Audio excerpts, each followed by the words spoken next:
How to remove your Gmail account from other devices. So first let's head to the Gmail app, and now you have to click on your profile at the top right corner.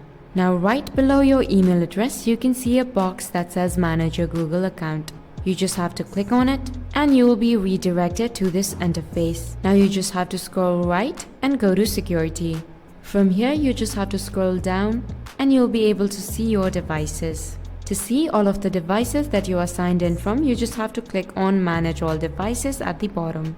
Here you can see I have signed in from 2 devices, one is my phone and the other is my Windows. If you see a device that you want to log out from, all you have to do is click on this arrow right beside it and you have to click on the sign out button.